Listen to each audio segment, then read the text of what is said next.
Morning, everyone. Sensitive Sage back for another episode, Crystal Cave style. Thought I'd come in here and talk about never giving up. Never giving up, especially if you're one of those people that have been through that 10-year cycle. You were smart enough to know what you were going to do way back when, and then you were working on it, and then life comes like a freight train and derails everything, and you're ready to give up, right? But then you wake up every day, every day, you wake up in your scenario and you just, you know, you know that's what you're meant to be. You went from the upgrade to the downgrade, but yet you're seeing yourself on the upgraded platform far higher than you ever thought possible. Don't give up.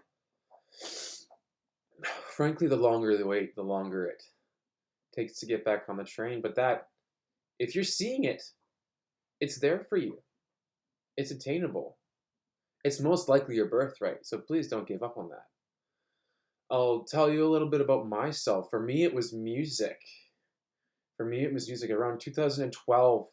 Something switched, and then I started hearing symphonies all the time, songs, inspirations, poetry just started coming through. And then I started getting ideas that I knew would change the world, that could literally, songs that could create shockwaves, that could not only heal, but help and make such a big impact that one doesn't even comprehend. And of course, your imagination goes in certain directions and you visualize it.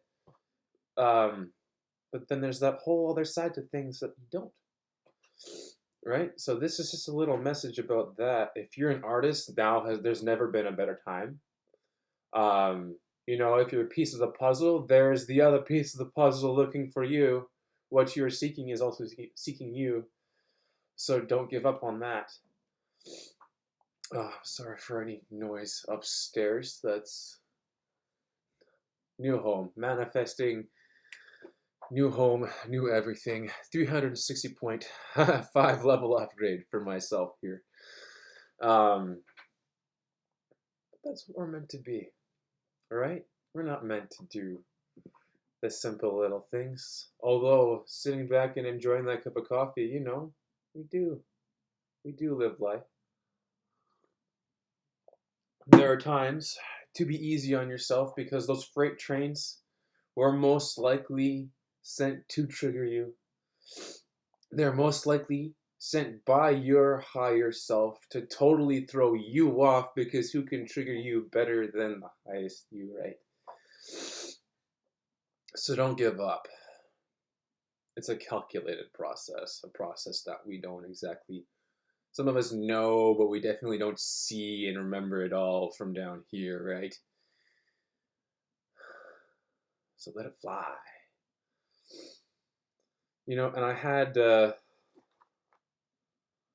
had some lyrics here and some poetry and some songs that I wanted to compose and do videos for. I'm still working on the techniques of it. I don't know if I'm actually gonna sing today, but hey, if you are a techie out there looking to make some of the most beautiful music on the planet, I am a boatload of raw talent, and the tech stuff makes me want to rip my hair out and break things. So maybe we should meet up sometime. All right. Well, once again, Sensitive Sage. I guess, seeing as how we're in the Crystal Cave, I'll talk a little bit about a crystal, because why not? I think that's going to be part of the reason why we all tune in. And I guess, what a better one to talk about than rose quartz. And I'm being guided, actually, as we're here now. I've got a fuchsite, an emerald fuchsite. They actually work pretty similarly. The rose quartz operates a bit more on the crown as well as the heart. This one's very, very upper heart, communicative, healing. Not so much focus, but if you're a Pisces, it's very Pisces energy is kind of what I get from this one. Fun fact about your quartzes: the colors will matter how much it affects and where. If it's very bright, you're gonna be a lot more crown. If it's very deep pink, it's gonna be a lot more heart up to the throat. This one here I got at a shop in Chilliwack a while back, and frankly, I'm in love with it. It's a little big though. If you can get the palm stones I recommend in most cases. Then you can carry them around with you, right? They're not big and cumbersome. Although you get a matching one, and then that's like stress balls, and then you just do the whole stress ball thing, right? Pretty epic little tad bit. So don't give up on those. Don't give up on those. Any of them. No matter how impossible it might seem, know that because you've seen it, it is there. I guess I'll go a little bit into my story here. So I was working at the dry docks. I worked up north. I had what many people would consider the career. I was told I was set by many people. I was driving around doing whatever I wanted to do whenever I wanted to do it, and it was fun while it lasted. But fated events happen, and it's funny the things you take for granted. I know myself, being able to drive everywhere, not being restricted to transit. Transit right now is like, if you're empathic, it's just so gross. Like you don't even want to be associated with any of it. You get on there and instantly, like, you're picking up the energy from the person who's sitting on the seat next to you, and usually everyone's kind of in the like trying to get out of the bus vibe mentality, right? And that's like not a good thing to be feel. Is it can kind of put you in that, especially if you're going to work and we don't like that, right? So that's that. But it was funny, as I was taking the bus, I really learned how to meditate and connect the third eye. I don't know if I would have had that not happened.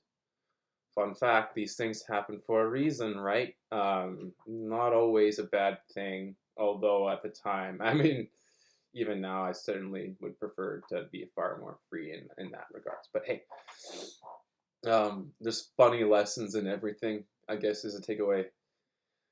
But I would ride the bus, and sometimes, because I was working in North Vancouver, the dry docks at the time, still working there, still making pretty good money.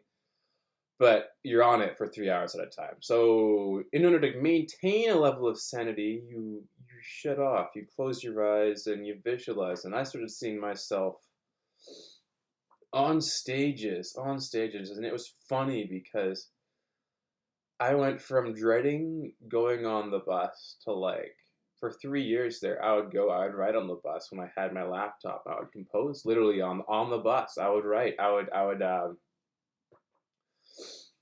meditate. I would see it. I would see it and I would feel it. And if you can see it and feel it with enough consistency, you know it's there.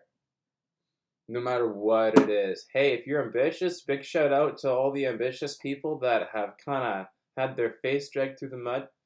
It's happening for a reason. You are the ultimate started from the bottom, now we're here. And it's funny how self-sabotage can sometimes be an element of these stories, right? So, here we are. Not quite starting again, but not quite picking up where we left off. Getting ready to step into the new. So please, don't give up on yourself. There is so much more to you. And frankly, there's a lot more to you than your ambition. It's always good to keep healthy reins on that. That's something I have learning. I don't know if I've learned yet. I don't know. It's interesting because we are in that crossroads. We were in that middle point where we can literally, sky is the limit. 10 kilometers to the ground is the limit, right? Which way you want to go? And do you want to limit yourself? And are those limits there for a reason? It's it's interesting. So just take a deep breath. Get in alignment. know that you are protected. And if you're anything like me, you've been preparing for this for thousands of years, thousands of lifetimes. It's gonna happen. You got this. Take it easy.